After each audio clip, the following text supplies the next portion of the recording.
Assalamualaikum warahmatullahi wabarakatuh. Di sini kami akan melanjutkan presentasi dasar-dasar pendidikan. Lanjutan dari presentasi ini adalah bab 2. Bab 2 yaitu kajian pustaka,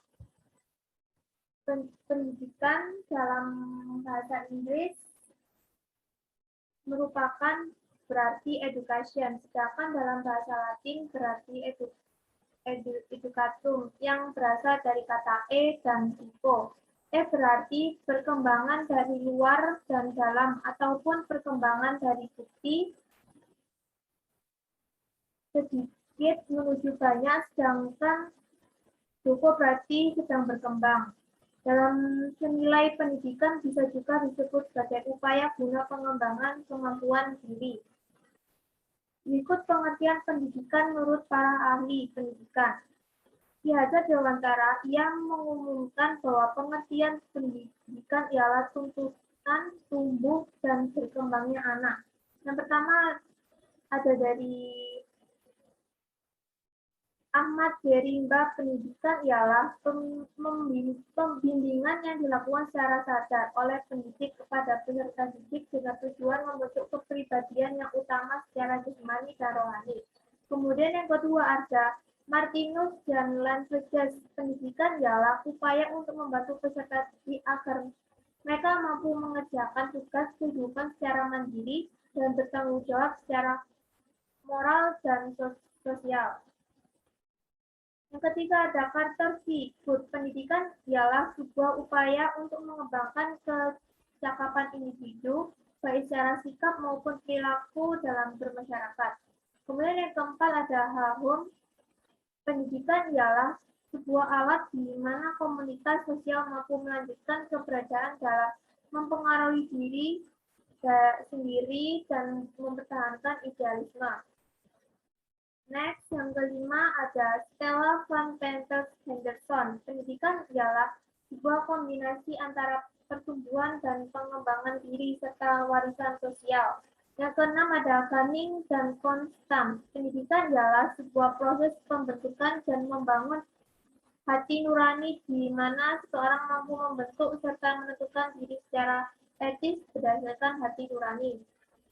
B. Kebijakan pendidikan. Yang pertama ada pendekatan dalam perumusan kebijakan pendidikan. Yang A, pendekatan sosial demand approach atau kebutuhan sosial. Social demand approach adalah suatu pendekatan dalam perumusan kebijakan pendidikan yang berdasarkan diri pada inspirasi, tuntutan, serta aneka kepentingan yang didasarkan oleh masyarakat. Kemudian yang B, pendekatan manpower approach. Pendekatan jenis ini lebih menarik beratkan kepada pertimbangan rasional dalam rangka menciptakan ketersediaan sumber manusia human. Sumber daya manusia human resources yang memadai di masyarakat. Kemudian yang kedua ada kriteria kebijakan pendidikan. Kebijakan pendidikan memiliki karakteristik yang khusus, yakni memiliki tujuan pendidikan. Kebijakan pendidikan harus memiliki tujuan, namun lebih khusus bahwa ia harus memiliki tujuan pendidikan yang jelas dan terarah untuk memberikan kontribusi pada pendidikan. Kemudian yang B ada memiliki aspek legal formal. Kebijakan pendidikan tentunya akan diperlakukan, maka perlu adanya pemenuhan atas persyaratan yang harus dipenuhi agar kebijakan pendidikan itu diakui dan secara sah berlaku untuk sebuah wilayah. Nah, selanjutnya akan dibaca oleh teman saya, Siti. C. Memiliki konsep operasional. Kebijakan pendidikan sebagai sebuah panduan yang bersifat umum. D. Dibuat oleh yang berwenang. Kebijakan pendidikan itu harus dibuat oleh para ahli di bidangnya yang memiliki kewenangan untuk itu, sehingga tidak sampai menimbulkan kerusakan pada pendidikan. E. Dapat dievaluasi. Kebijakan pendidikan itu pun tentunya tak luput dari keadaan yang sungguhnya untuk ditindaklanjuti. Jika baik, maka dipertahankan atau dikembangkan. F. Memiliki sistematika. Kebijakan pendidikan tentunya merupakan sebuah sistem juga. Oleh karenanya, harus memiliki sistematika yang jelas menyangkut seluruh aspek yang ingin diatur olehnya. Yang ketiga, implementasi. Kebijakan dalam proses kebijakan pendidikan implementasi kebijakan adalah sesuatu yang penting, bahkan jauh lebih penting daripada pembuatan kebijakan. Next. Yang C, membangun karakter dan moral. Menyiapkan generasi muda untuk mampu menyelesaikan berbagai persoalan bangsa serta menjauhkan mereka dari kontaminasi berbagai virus yang menggerogoti mentalitas bangsa dan hal-hal negatif dari generasi muda. Untuk memfilter berbagai pengaruh negatif globalisasi dalam pendidikan perlu dikembangkan konsep dan implementasi yang didasarkan oleh nilai-nilai Pancasila dan agama. Yang D, kurikulum pendidikan. Banyak orang yang menganggap kurikulum berkaitan dengan bahan ajar atau buku-buku pelajaran yang harus dimiliki anak didik, sehingga perubahan kurikulum identik dengan perubahan buku pelajaran. Persoalan kurikulum bukan hanya persoalan buku ajar, akan tetapi banyak persoalan lainnya termasuk persoalan arah dan tujuan pendidikan, persoalan materi pelajaran, serta persoalan-persoalan lainnya terkait dengan hal itu. Istilah kurikulum digunakan pertama kali pada dunia olahraga pada zaman Yunani kuno yang berasal dari kata kurir atau kurere. Yang E, unsur-unsur pendidikan. Unsur-unsur yang ada di dalam proses pendidikan melibatkan banyak hal, yaitu peserta didik, pendidik, interaksi edukatif, tujuan pendidikan, materi pendidikan, alat dan metode pendidikan, serta lingkungan pendidikan. Tujuan pendidikan diarahkan sesuai dengan tujuan, materi pendidikan pengaruh yang diberikan dalam bimbingan, alat dan metode cara yang digunakan dalam bimbingan. Yang F, tujuan pendidikan. Al-Fakmi menjelaskan bahwa tujuan pendidikan adalah untuk memuat gambaran tentang nilai-nilai yang baik, jujur, luhur, pantas, benar, dan indah untuk kehidupan. Oleh karena itu, tujuan pendidikan memiliki dua fungsi, memberikan arah kepada segenap kegiatan pendidikan dan sebagai sesuatu yang ingin dicapai oleh segenap kegiatan pendidikan. Selanjutnya akan dibacakan oleh teman saya.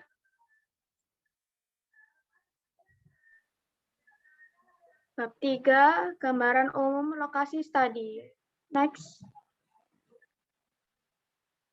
A. Gambaran lokasi studi. Lokasi penelitian ini adalah SMP PGRI 9 Sidoarjo yang beralamat di Jalan Jati Selatan 4, 16 Sidoarjo, Kabupaten Sidoarjo. SMP PGRI 9 merupakan salah satu sekolah yang memiliki letak strategis, yaitu berada di tengah kota, tepatnya terletak yang tidak jauh dari jalan raya.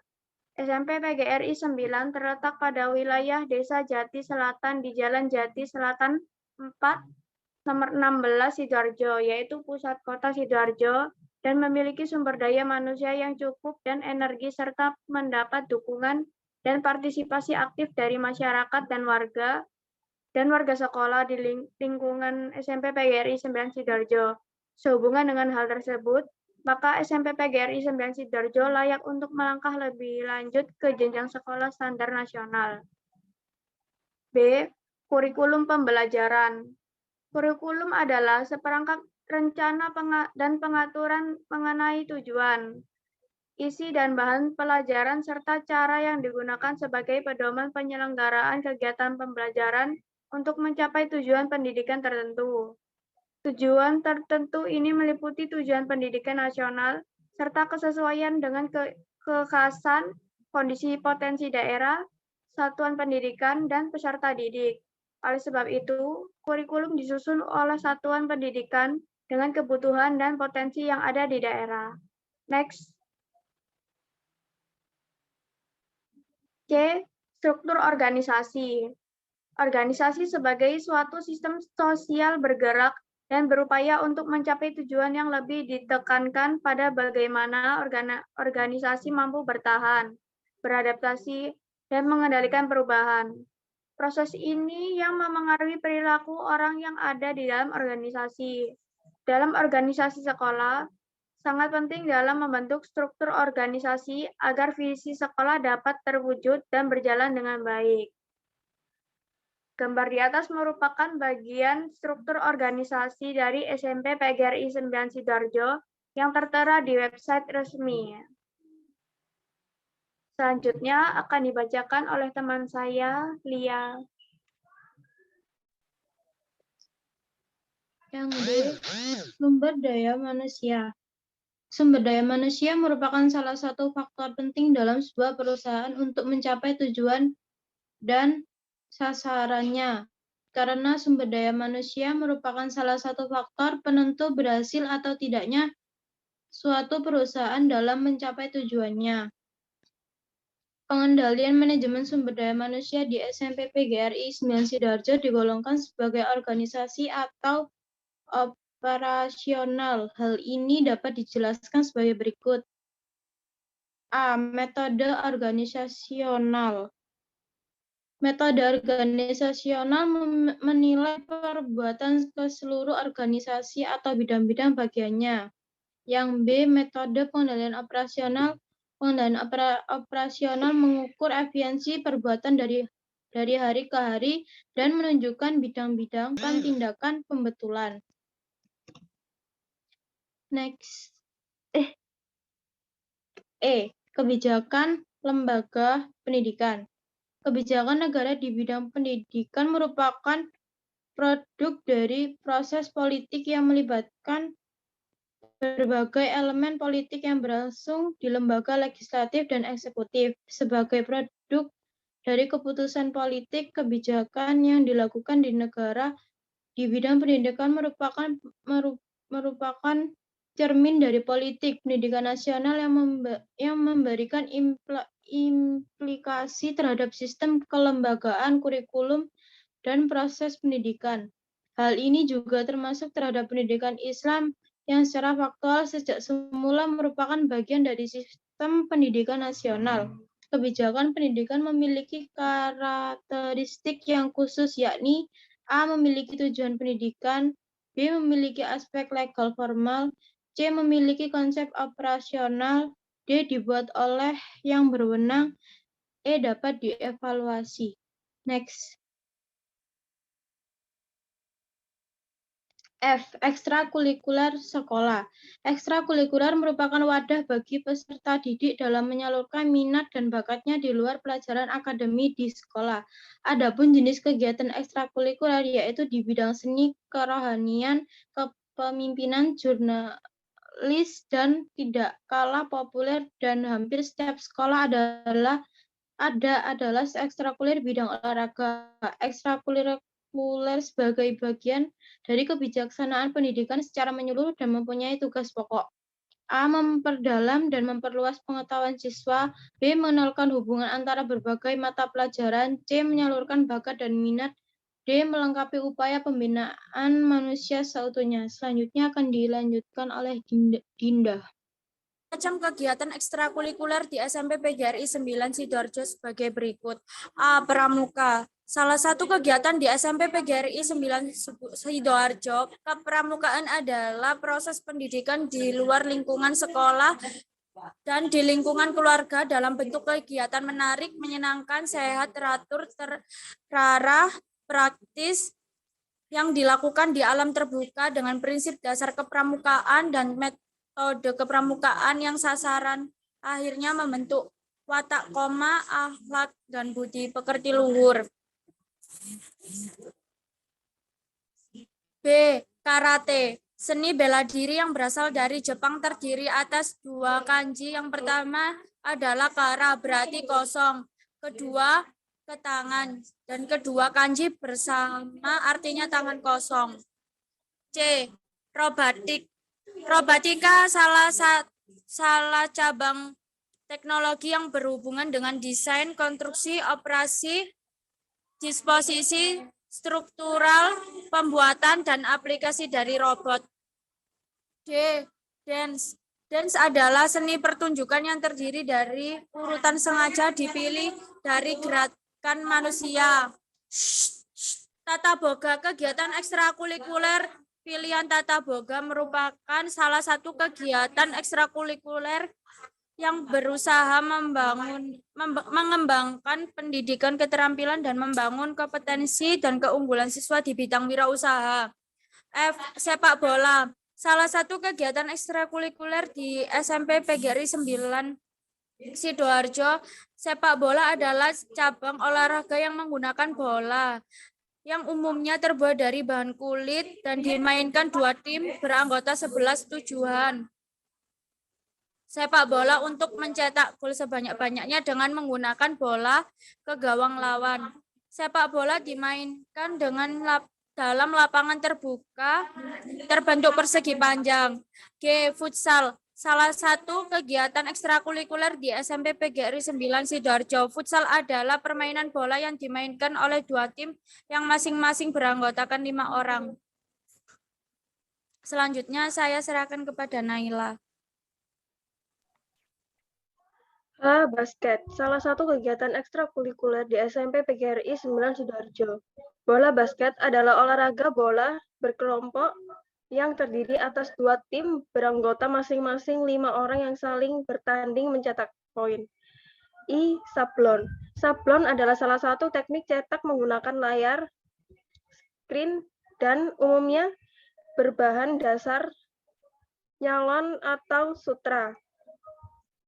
J. Renang. Salah satu kegiatan ekstrakurikuler di SMP PGRI 9 Sidoarjo, berenang adalah gerakan sewaktu bergerak di air. Berenang biasanya dilakukan tanpa perlengkapan buatan. Next. K. Storytelling. Storytelling adalah cara yang dilakukan untuk menyampaikan suatu cerita kepada menyimak baik dalam bentuk kata-kata, gambar, maupun foto atau suara. L. Musik. Musik adalah suara yang disusun demikian rupa sehingga mengandung irama, lagu, dan keharmonisan, terutama suara yang dihasilkan dari alat-alat yang dapat menghasilkan irama. M. Baca tulisan Al-Quran, BTQ. Kegiatan ekstrakurikuler baca tulisan Al-Quran, BTQ adalah sebuah kegiatan membaca Al-Quran dengan tartil, artinya jelas, racak, dan teratur. Sedang menurut istilah ahli qiraat ialah membaca Al-Quran dengan pelan-pelan dan tenang, beserta dengan memikirkan arti-arti Al-Quran yang sedang dibaca. Semua hukum tajwid dan waqaf terjaga dengan baik dan benar atau terpelihara dengan sempurna. Demikian presentasi kita. Wassalamualaikum warahmatullahi wabarakatuh. Waalaikumsalam.